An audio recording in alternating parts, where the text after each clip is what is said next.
গ্রামীণ ব্যাংকের ম্যানেজারের পদ ৬,০০০ টাকা বেতনের চাকরি ৯০ সালে পেয়েছিলেন। আমি ৯৬-তে সরকার আসার পরে এই গ্রামীণ ব্যাংকে ৪০০ কোটি টাকা দিয়ে এই গ্রামীণ ব্যাংকটাকে আমি দাঁড় করিয়ে দিই। শুধু তাই না, গ্রামীণ ফোনের ব্যবসাটাও ওই ডক্টর ইউনূসকে দিয়েছিলাম। আমার কাছে বারবার ধর্ণা দিয়েছিল, বলেছিল ওখান থেকে যে লাভ হবে সেই লাভের অংশ যাবে গ্রামীণ ব্যাংকে। তা কিন্তু যায়নি, বরং এগুলি বেচেই খেয়েছে, মানি লন্ডারিং করেছে, দুর্নীতি করেছে এবং তার ক্ষমতার লোভ আজকে বাংলাদেশকে ধ্বংসের দিকে নিয়ে এসেছে। একটি মানুষের ক্ষমতার লোভ বাংলাদেশকে জ্বালিয়ে পুড়ে ছারখার করে দিচ্ছে। তার মধ্যে কি এতটুকু মনুষ্যত্ব বোধ নেই, কৃতজ্ঞতা বোধ নেই? যে তার উপকার করে তার উপরেই তার মাথায় আঘাতটা করতে হবে কেন? ক্ষুদ্র ঋণ আন্তর্জাতিকভাবে স্বীকৃত ছিল না। এই ডক্টর ইউনূসেরই অনুরোধে আমি নিজে তার সম্মেলনে উপস্থিত হই, যেখানে স্পেনের রানী কুইন সোফিয়া এবং হিলারি ক্লিন্টন তারা উপস্থিত হন। আমি উপস্থিত ছিলাম বলে প্রধানমন্ত্রী হিসেবে, এবং ক্ষুদ্র ঋণ জাতিসংঘে যাতে স্বীকৃতি পায় সে ব্যবস্থাও আমি করেছিলাম।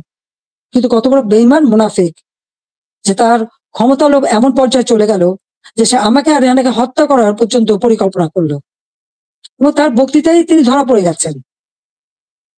বিল ক্লিন্টনের ফাউন্ডেশনে সে মোটা টাকা দেয়।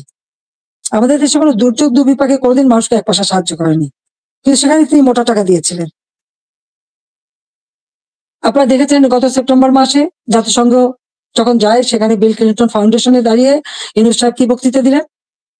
যে এই আন্দোলন, কোটা আন্দোলন, এটা কোনো ছাত্র জনতার আন্দোলন ছিল না, এটা ছিল তার মেটিকুলাসলি ডিজাইনড আন্দোলন, যা তার মাস্টার মাইন্ডের মাধ্যমে করা। ওই মাহফুজ আলমকে তার পরিচয় করে দিয়েছিল মাস্টার মাইন্ড হিসেবে। তার অর্থটা কি? ছাত্রদেরকে বিভ্রান্ত করা হয়েছে। আমাদের ছাত্ররা কোমলমতি, তারা ঠিক কোনটা সঠিক সবসময় তো বুঝতে পারে না, তারা ঝুঁকে চলে এসেছে।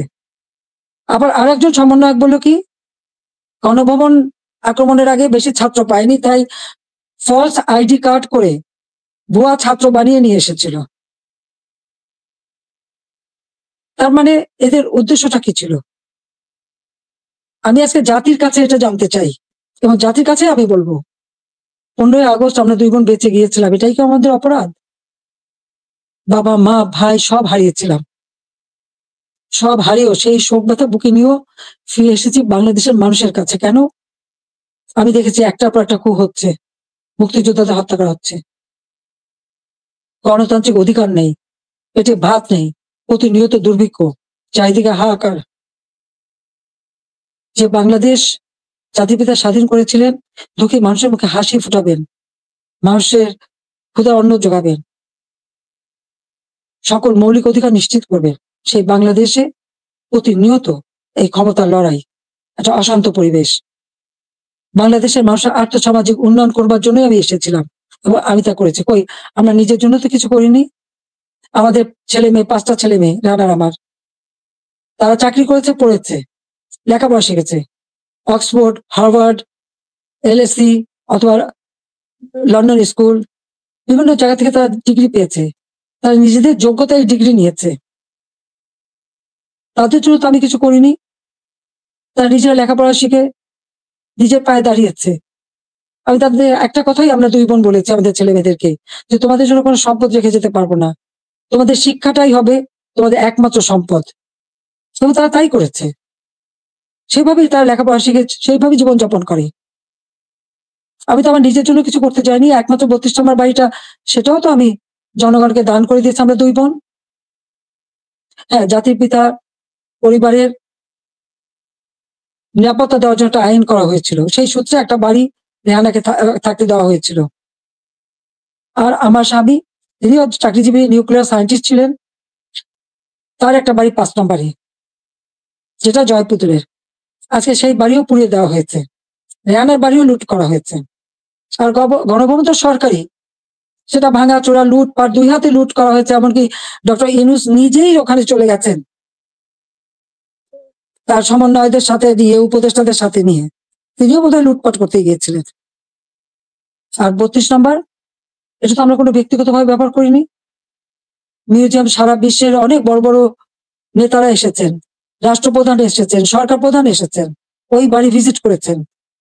আজকে সেই বাড়িটা ভেঙে ফেলা হচ্ছে কেন? বাড়িটার কি অপরাধ? ওই বাড়িটাকে কেন এত ভয়? আমি দেশের মানুষের কাছে আজকে বিচার চাই, আমি দেশের জনগণের কাছে বিচার চাই। বলুন আপনারা, আমি কি আপনাদের জন্য কিছুই করিনি? আমি কি আপনাদের অন্ন বস্ত্র বাসস্থান চিকিৎসার ব্যবস্থা করে দেইনি? আপনাদের ঘরে আলো জ্বালিনি? আপনাদের ছেলেমেয়ে লেখাপড়া শিক্ষার ব্যবস্থা করিনি? রাস্তাঘাট পুল ব্রিজ করে আপনাদের যোগাযোগের ব্যবস্থা, কর্মসংস্থানের ব্যবস্থা করে দেয়নি? তাহলে কেন এই অপমান? কেন এই বাড়িটা ভাঙা হবে? এই বাড়ি থেকে তো স্বাধীনতার ঘোষণা দিয়েছিলেন জাতির পিতা। আর স্বাধীন দেশ হয়েছিল বলেই তো আজকে বাংলাদেশ এত উন্নত হয়েছে। তাহলে এই বাড়ি কারা ভাঙে? আমি আপনাদের কাছে, দেশের জনগণের কাছে বিচার চাই। আমি ছাত্র সমাজের কাছেও এটা বলবো যে যারা বিভ্রান্ত করে তোমাদেরকে বিভ্রান্তির পথে নিয়ে গিয়েছিল, ওই সাধারণ ছাত্রছাত্রীদের প্রতি তো আমাদের কোনো রাগও নেই, কোনো অভিযোগও নেই। কারণ আমি জানি তোমাদের এই বয়সটাই এরকম, কিন্তু সকলে তো এর মধ্যে ঢুকেনি তো। যারা আজকে এই ধরনের ধ্বংস করছে, যারা মানুষ হত্যা করেছে, তারা তো খুনি হিসেবে চিহ্নিত হবে। এখানে সাধারণ ছাত্রছাত্রীদের কোনো দায়বদ্ধতা নেই। কাজে আমি মনে করি যে এর থেকে সাধারণ ছাত্রছাত্রীদের দূরে থাকা ভালো। এদের এই ধ্বংস যজ্ঞের জন্য অংশ না নেয়, বরং লেখাপড়ার পরিবেশ ফিরে আসুক, আরো উন্নত জীবন তোমরা পাও, আমি সেই দোয়াই করি। কিন্তু যে ইতিহাস আমাদের রক্তের অক্ষরে লেখা, সেই ইতিহাস ভুললে পরে নিজেদের অস্তিত্ব থাকবে না। সেই ইতিহাস ভুললে পরে আমরা বিশ্বে মাথা তুলে দাঁড়াতে পারবো না, চলতে পারবো না। 15ই আগস্টের পরে আমরা পারতাম না। খুনের জাতি হিসেবে পরিচিত ছিল এই দেশ, ভিক্ষার জাতি হিসেবে পরিচিত ছিল, প্রাকৃতিক দুর্যোগের দেশ হিসেবে পরিচিত ছিল। আমি সেখান থেকে বাংলাদেশকে উন্নত করে উন্নয়নের রোল মডেল হিসেবে সারা বিশ্বে বাংলাদেশের সম্মান নিয়ে এসেছিলাম। সারা বিশ্ব বাংলাদেশের উন্নয়নকে বিস্ময় বলে পরিচয় করতো, তারা বিস্ময় বলে স্বীকার করত। কিন্তু 2024 সালের এই আগস্ট মাস থেকে আজকে বাংলাদেশ আবার সেই ধ্বংসের দেশ। আমার একটা প্রশ্ন, জুলাই 15 তারিখ থেকে যত রকমের হত্যাকাণ্ড, পুলিশ হত্যা, আওয়ামী লীগ নেতাকর্মী হত্যা, ছাত্র হত্যা, শিশু হত্যা, যত হত্যা হয়েছে, কেন ইন্ডেমনিটি দেওয়া হলো? অপরাধ করলে অপরাধীদের শাস্তি পেতে হবে। যারা অগ্নিসংযোগ করা হলো, ওই মেট্রো রেল, তারপরে এক্সপ্রেসওয়ে, ফ্লাইওভার বা প্রত্যেকটা বিটিভি থেকে শুরু করে প্রতিটি প্রতিষ্ঠানে যে আগুন দেওয়া হলো, এবং সেটা সমন্বয়ক একজন বলেছে পুলিশ হত্যা না করলে মেট্রো রেলে আগুন না দিলে নাকি বিপ্লব সফলতা। কিসের বিপ্লব? এই হত্যা জগৎ ধ্বংসলীলাই কি বিপ্লব? বিপ্লবের অর্থ বোঝে? তারা নিজেরাই স্বীকার করছে। আর সেখানে তাদেরকে ইন্ডেমনিটি দেওয়া হয়েছে। অপরাধ যারা করে তারাই দায় মুক্তি পায়, আর অপরাধী তাদের বিচার কিন্তু একদিন না একদিন হবেই। এটা সকলে মনে রাখতে হবে। তো আমি আজকে এখানে ছাত্র সমাজ আছে, আমি সবাইকে বলবো অন্তত মনোযোগী হও পড়াশোনায়, নিজের পায়ে দাঁড়াও, নিজের পিতামাতাকে সম্মান করো, শিক্ষকদের সম্মান করো, নিজের শিক্ষা প্রতিষ্ঠান, এই প্রতিষ্ঠান কোনো জঙ্গিদের হাতে তুলে দিও না।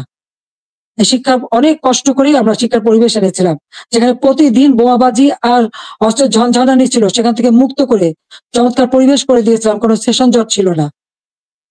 কিন্তু আজকে আবার সেই সেশন জট, আজকে আবার একটা দুঃসময় যাচ্ছে। আমাদের এই তরুণ সমাজই পারে এখান থেকে পরিবর্তন আনতে। যে চেতনা নিয়ে লাখো শহীদ রক্ত দিয়েছে, সেই চেতনাকে ধ্বংস হতে দিও না। তাহলে নিজেরা বিদেশেও মুখ দেখাতে পারবে না, দেশেও না। মানুষের ধিক্কার ছাড়া কিছু জুটবে না। কাজে সকলে সাধারণ শিক্ষার্থীদের বলবো, তোমরা দেশকে ভালোবাসো, দেশের মানুষকে ভালোবাসো, মানুষের কল্যাণে কাজ করো। আর এই যারা জঙ্গি, সন্ত্রাসী, যারা অগ্নিসংযোগ, মানুষ হত্যা আর এই ভাঙচুর করতে পারে, ইতিহাস মুছে ফেলতে চায়, তাদেরকে ধিক্কার জানাও।